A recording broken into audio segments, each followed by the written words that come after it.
Fala galera, estou aqui gravando esse vídeo como revisão da avaliação de vocês de sociologia, ok? Como vocês podem notar, olha aqui, este é o resultado da avaliação de vocês, tá certo? Todos esses amarelinhos aqui ficaram abaixo de 7, abaixo da média. Então, nesse sentido, eu vou fazer esse vídeo de revisão e depois eu vou postar lá um exercíciozinho para vocês fazerem como recuperação, beleza? Então vamos lá então. Nós vamos começar. Primeiro eu vou parar aqui a musiquinha. Nós vamos começar. Então nós temos aqui, primeiro, nós vamos ver também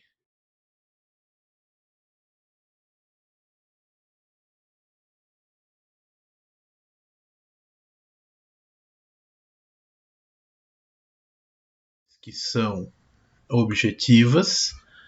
E daí das 5 vai até a 11, né? E por fim aí a gente tira as dúvidas depois lá no chat do Teams, tá bom? Bom, então vamos começar aqui com as questões dissertativas, né? Olha aí. Então nós temos aí as questões dissertativas. A primeira questão pede aí para a gente, explique o conceito de estranhamento do olhar para que o pensamento sociológico possa acontecer. Então o que é esse estranhamento do olhar? O estranhamento do olhar é o seguinte: desde o tempo que a gente nasce, né, desde o período que a gente nasce como se fosse uma caixa vazia, né? E aí, conforme a gente vai vivendo na nossa sociedade, as coisas vão sendo colocadas dentro daquilo que nós chamamos da nossa caixa, do nosso cérebro. E aí o que acontece? Muitas das coisas que são colocadas na nossa mente, elas são colocadas de uma certa forma que nós imaginamos que isso foi sempre assim, ou é sempre assim. Então, a primeira proposta para o surgimento de um pensamento sociológico é que a gente estranhe, né, o funcionamento da sociedade. O que é estranhar? É você duvidar de que aquele padrão social que é imposto, né, pela sociedade, ele é realmente a verdade, né? Ele é realmente absoluto, ele vale a mesma coisa para todo mundo. Então, no fundo, o conceito de estranhamento de olhar significa colocar um ponto de reflexão, de problematização nos padrões sociais que são impostos ao indivíduo, né? É assim que a gente consegue começar a construir o pensamento sociológico, e a partir daí. E isso pode ser de qualquer coisa. Por exemplo, hoje nós estamos vivendo uma mudança de padrão social, né? Até o início da pandemia, o que acontecia? As pessoas tinham fixa a ideia de que eu preciso sair de casa para trabalhar, né? E hoje nós estamos vendo que muitos dos trabalhos que as pessoas fazem fora de casa, elas poderiam fazer dentro de casa. E isso geraria uma economia muito grande, né? Diminuiria o risco das pessoas, né, de saírem de casa e tal, etc., transporte. Então é isso que nós chamamos de estranhamento no olhar, ok? Depois, por que podemos dizer que a sociologia é uma ciência da crise? Bom, então, como vocês viram, o primeiro passo para o surgimento do pensamento sociológico é estranhar, ou seja, é ver aquelas coisas que na sociedade são tidas como normais, como padronizadas, você vai questionar se aquilo é de fato um padrão universal, ou seja, se todo mundo tem que agir daquela forma, né? E aí, então, nesse sentido, é óbvio que a sociologia vai ser a ciência da crise, né? Por quê? Porque quando você questiona o padrão, você gera uma crise, né? Ou seja, as pessoas estão acostumadas a agir daquela forma, a responder aos estímulos daquela forma. E, de repente, elas se veem mobilizadas por o questionamento daquela forma de agir. Então, nós dizemos que a sociologia ela é uma ciência da crise porque ela surge justamente desse estranhamento, dessa problematização. E aí nós temos, como vimos lá com vocês na sala de aula, nós temos aí três impactos sociais que foram aí os que principalmente geraram o pensamento sociológico, que foi a Revolução Francesa, né, que mudou a forma da gente pensar a política. Antes se tinha um argumento muito profundo de que o rei tinha que ter o poder absoluto. Depois da Revolução Francesa, nós passamos a entender que não é bem assim, né? Que o povo também tem que ter aí um controle sobre o desenvolvimento político da sociedade. Depois nós temos a Revolução Industrial, né? Que vai mudar o que? O padrão de como nós produzimos as coisas para sobrevivermos. Até então a gente tinha um padrão de que eu produzia uma coisa e aquilo que eu produzia eu trocava por isso. A partir da Revolução Industrial, a partir do surgimento da indústria, o que vai acontecer? Eu tenho lá a produção industrial, então eu saio do meu privado, vou para trabalhar, né, vou na indústria, produzo algo, mas este algo que eu produzi não é meu. Né? Então eu não vou trocar ele por aquilo que eu preciso. Eu vou ganhar algo, que é o salário, por ter produzido aquilo, e aí eu vou trocar esse salário por aquilo que eu preciso. Então, olha como muda o padrão de vida, como muda a resposta das pessoas ao seu modo de viver. Então, segunda crise. A terceira é a questão do positivismo, né? O ser humano passou a dar uma valorização muito maior, né? Aí a questão da ciência, né? A questão da racionalidade. Até então, como que o ser humano respondia prioritariamente aos seus problemas? Respondia a partir das crenças, né? A fé era a base da revelação da verdade. E a partir da Revolução Científica, né, desde lá do século XV e XVI, o ser humano vai passando a um antropomorfismo, né, antropocentrismo, né? E aí as respostas passam a ser dadas da verdade, né? As respostas com relação à verdade passam a ser dadas pela nossa razão, ok? Então, nesse sentido, o que vai acontecer? Essa é a terceira crise, né, que vai ajudar aí ao surgimento da criança, é justamente esse questionamento aí que o ser humano faz da sua forma de responder, né, que é o padrão científico aí. Então, por isso que a gente diz que a sociologia é uma ciência da crise, né? Ela surge a partir do questionamento de padrões sociais como sendo universais, né? Então, aí por isso que ela vai sempre gerar aí uma crise, né?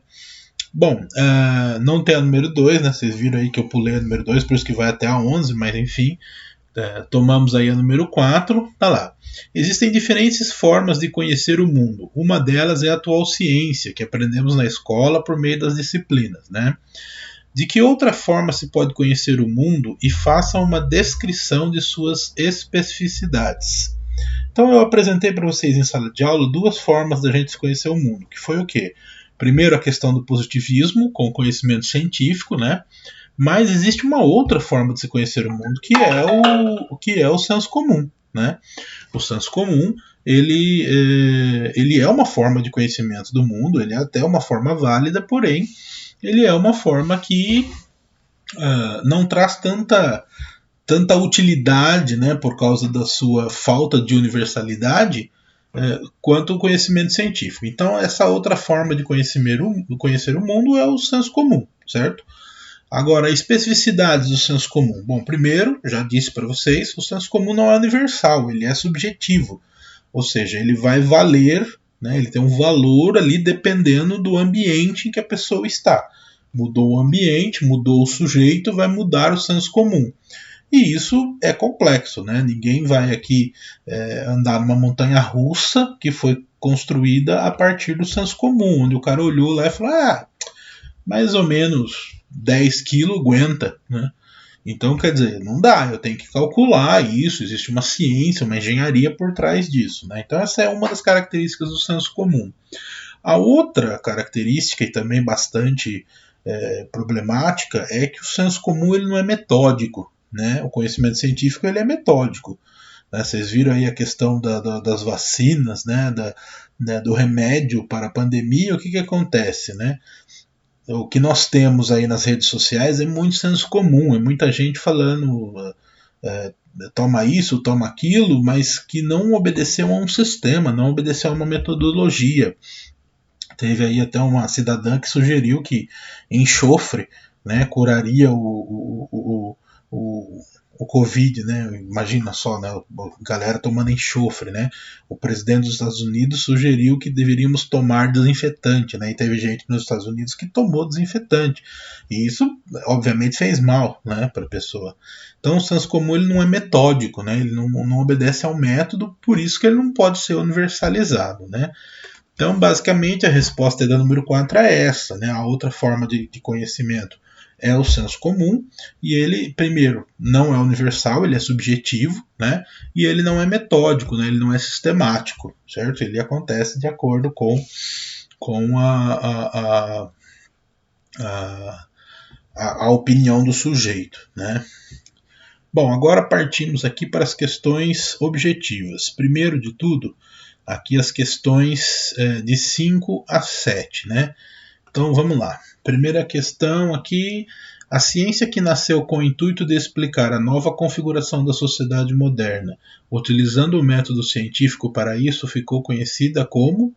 Bom, como que ficou conhecida? Só pode ser aí, né, a sociologia do século XIX, né?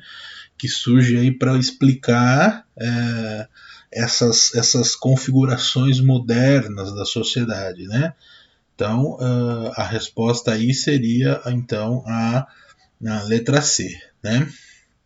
Depois, o diferencial da expressão sociológica para uma mera opinião do cidadão é o fato de que a primeira adota, então, o que a sociologia tem como especificidade, né, para ser considerada sociologia e não meramente uma opinião, né? Então tá lá. Um argumento baseado na fé inabalável das pessoas em Deus? Não, né? Repare que a fé ela é importante, mas a fé é subjetiva, então não é científica, né? Um argumento baseado nas revoluções que se iniciaram na Europa Velha também não faz sentido nenhum. Mas a sociologia ela é uma expressão diferente da opinião porque toda proposta sociológica é baseada em um método científico. A sociologia ela é uma ciência, né? Então por isso que aí a letra A estaria correta. Depois, o surgimento da sociologia deu ao ser humano a oportunidade de se redescobrir enquanto ser social. Essa redescoberta trouxe novos termos ao pensamento, tais como o êxodo rural. Assinale a alternativa que corretamente expresse o conceito atribuído a este termo, né? Então tá lá, letra A, refere-se à saída do homem do campo para a cidade em busca de capital? Não, né? O ser humano não sai em busca de capital, né? Quando ocorre o êxodo rural, o ser humano sai em busca de trabalho, né? Em busca de conseguir uma atividade que ajude ele a sobreviver. Depois, faz referências aos processos migratórios que afetaram a estrutura das cidades. Sim, né? Então o êxodo rural ele é uma perspectiva que vai explicar aí para nós o que? A questão de que as pessoas anteriormente trabalhavam de uma forma mais manual, né, a manufatura, e depois com a Revolução Industrial essas pessoas saíram das suas casas, do campo, né, etc., foram para as cidades trabalhar agora de uma forma industrial, naquele processo de que agora eu trabalho, né, eu produzo alguma coisa, mas essa coisa não é minha, né, essa coisa vai ser comercializada, vai ser trocada por outro, eu recebo algo em troca dessa produção, mas aquilo lá não é meu. Tá? E isso, obviamente, vai provocar aí uma desestruturação das sociedades, né? A questão da desigualdade a qual a gente sofre até hoje. É por isso que a gente tem nas cidades, né, o centro, né, que é o centro comercial, onde acontece a economia, né, e nós temos a periferia também, ok? Então, fica aí respondido das 5 até as 7. E depois nós temos aqui agora o que? As questões da 8 a 11, né? Vai até a 11 porque não tinha o número 2 lá, lembra que tem um erro lá. Então tá lá, ó, das frases abaixo identifique como verdadeiras ou falsas e depois assinale a alternativa correspondente, né? Então tá lá, a sociologia nasce para explicar a sociedade moderna? Sim, a sociologia nasce para explicar a sociedade moderna, né? A sociedade que surge pós a Revolução Científica, pós a Revolução Industrial, pós a Revolução Francesa. A sociologia é uma ciência da crise moderna? Sim, né? Existe a modernidade, ela é representada por uma crise, né? Porque é justamente essa mudança no padrão do comportamento social humano, né? Muda a forma do ser humano de agir. Então também é verdade. E a Europa velha facilitou a vida do homem no campo com mais crédito. Não faz nem sentido essa alternativa, né? Então essa alternativa aí ela está completamente errada. Então eu tenho as duas primeiras como verdadeiras e a última como falsa. Então só pode ser a letra C na número 8, beleza? Depois a 9. Sabemos que o surgimento da sociologia teve como pano de fundo vários acontecimentos. Assinale a alternativa que corretamente demonstre as principais condições para a sociologia surgisse, né? Então nós temos aí a primeira, a Revolução Industrial e a Revolução Francesa. Tá certa essa questão? Bom, teoricamente tá, mas ela está incompleta. Por quê? Porque a letra B está mais completa, né? Então, olha lá, eu tenho a Revolução Francesa, a Revolução Industrial e o positivismo científico. Foram esses três momentos principais que causaram aí o estranhamento no padrão da vida social e levou aí a uma necessidade de explicação sociológica da sociedade, né? Então, a letra B que está certa. Depois, a Revolução Industrial trouxe muitas mudanças para a sociedade moderna. Entretanto, houve uma alteração em um campo específico de modo da vida humana.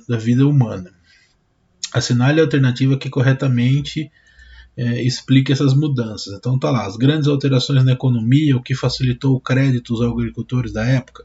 Não, né? A Revolução Industrial justamente deu aí uma abalada na vida dos agricultores, né? Depois, a mudança mais específica foi no campo de trabalho, que efetivou os direitos dos trabalhadores e salários.